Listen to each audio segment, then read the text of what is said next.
Bonjour à tous, j'espère que vous allez bien. Je me nomme Achille Annette Alan et bienvenue sur ma chaîne où je vous donne des conseils et vous accompagne tout le long de vos projets d'immigration, que ce soit pour les études, le travail ou le visa visiteur à l'extérieur. Alors abonnez-vous et cliquez sur la cloche de notification pour ne rien rater. Nous allons aller directement dans le vif du sujet. Alors, comme le nom l'indique, étudier au Canada en hiver ou automne 2024 par le SRAM. Alors, qu'est-ce que le SRAM? Le SRAM est le service régional d'admission du Montréal métropolitain, qui est une organisation qui gère les services d'admission au cégep. Et donc, le SRAM contient 32 cégeps publics et les gère qui sont situés à Montréal. La particularité du SRAM est que le SRAM est toujours ouvert pour les différentes sessions. Alors, nous allons directement sur Google. On tape le SRAM, S-R-A-M.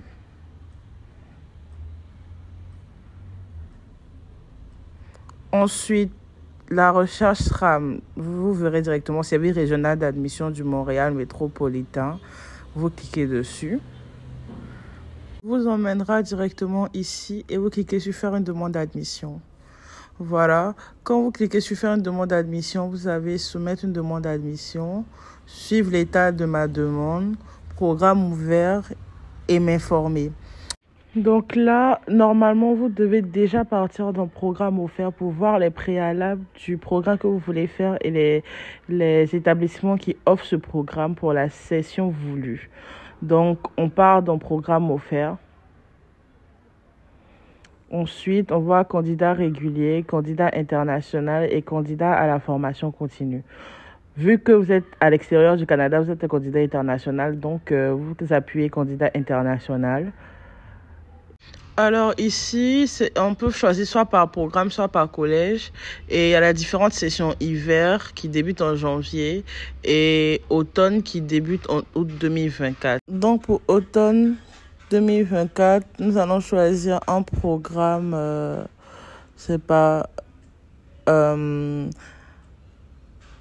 voilà, sciences humaines, pour que vous voyez un peu ou voir les préalables qui vont vous empêcher d'avoir un refus en fait. Donc voilà les différents programmes qui offrent sciences humaines en automne 2024. Et donc vous cliquez sur chaque école. Voilà, Cégep André Laurando. On va pour voir un peu les préalables. Ici, il demande comme préalable mathématiques de la 10e année d'études.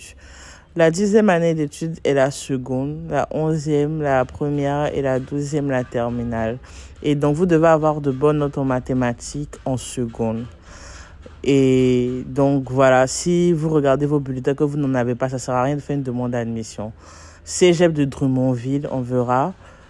Pareil également, mathématiques à la 10e année d'études. Pareil pour Cégep de Granby. Donc, si vous n'avez pas de bonnes notes en seconde en maths, ça ne sert à rien de choisir sciences humaines. Donc, voilà un peu. Revenons en arrière maintenant et partons dans soumettre une demande d'admission. Ensuite, candidat international, parce que nous sommes des étrangers. Et là, vous allez mettre votre adresse électronique, que ce soit Gmail ou Outlook, après le mot de passe et voilà, pour créer votre compte. Donc, on va mettre une adresse électronique.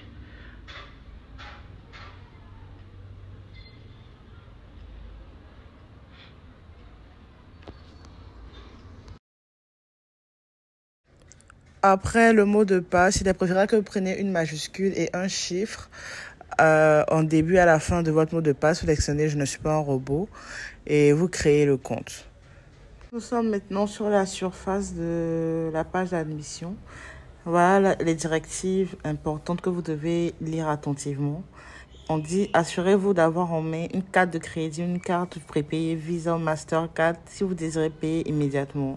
Donc déjà, si vous êtes prêt à payer les frais qui sont de $80, voilà, 80-85 $, on verra par la suite. Vous devez avoir votre carte Visa ou Mastercard qui vous permettra d'effectuer le paiement.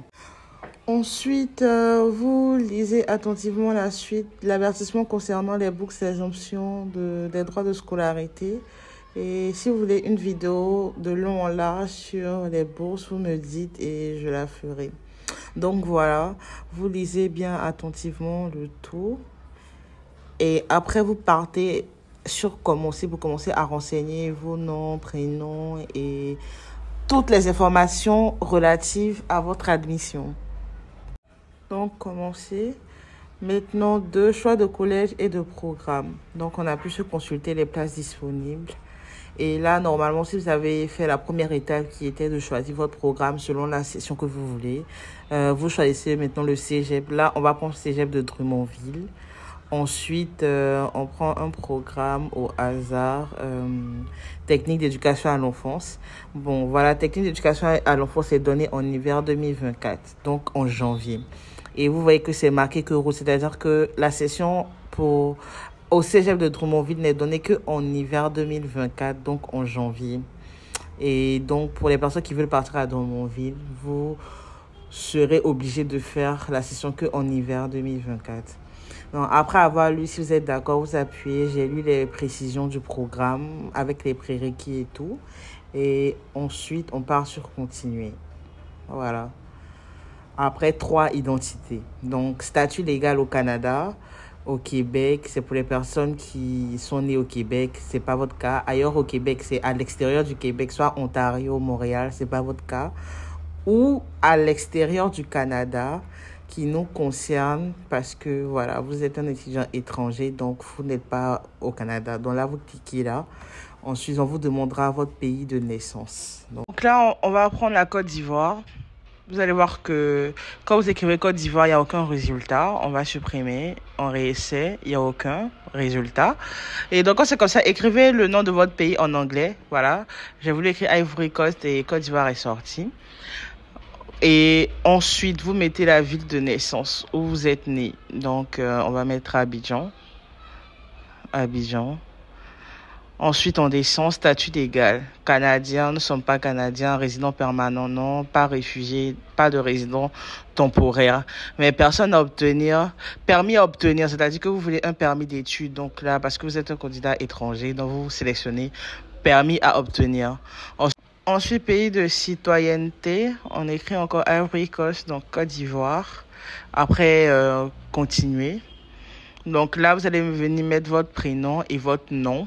Donc voilà, prénom, nom, date de naissance, sexe et voilà, on va mettre un prénom.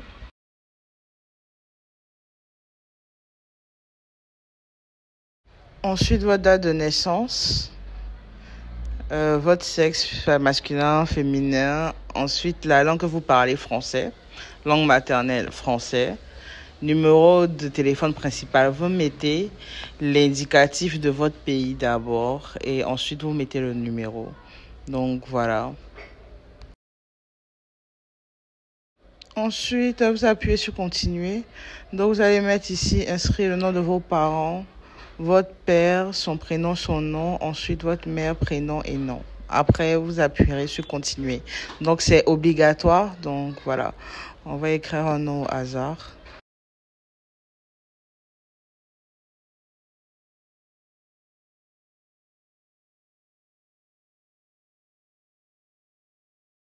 Ensuite, vous allez venir mettre vos coordonnées, donc écrire votre adresse. Et donc, si vous êtes votre ville, vous mettez, par exemple, ou votre quartier, je sais pas, ça dépend de vous. Marcory, virgule Abidjan, Côte d'Ivoire.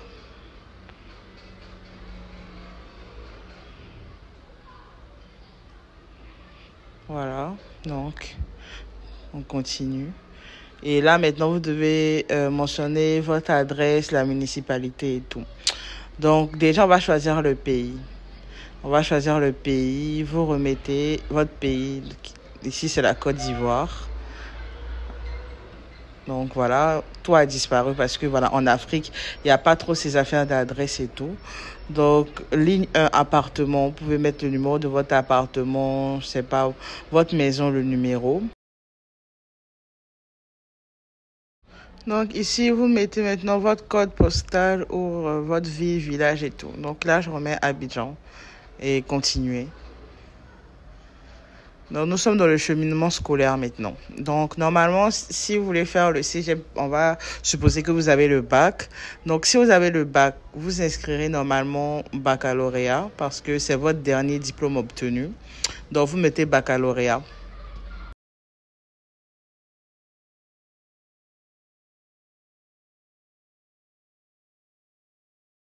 Après, si vous avez fait une licence, vous écrivez la licence parce que c'est votre dernier diplôme obtenu. La discipline, donc logistique, par exemple.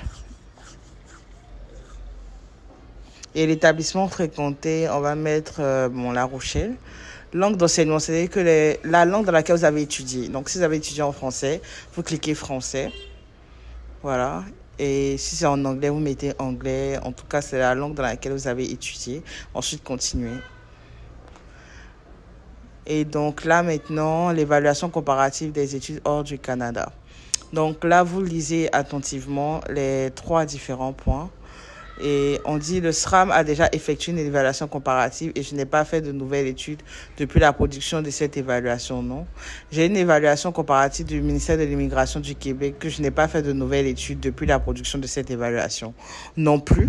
Et je demande au SRAM de faire une évaluation comparative de mes études. Vous devrez acquitter les frais supplémentaires. Donc là, c'est ce que vous choisissez parce que c'est votre première demande d'admission. Donc, vous choisissez le 3e point. Parce que c'est ce qui va avec votre profil, c'est votre première demande d'admission, donc vous choisissez ça. Ensuite, vous appuyez sur continuer. Donc là, maintenant que vous appuyez sur continuer, vous verrez maintenant la vérification de votre demande.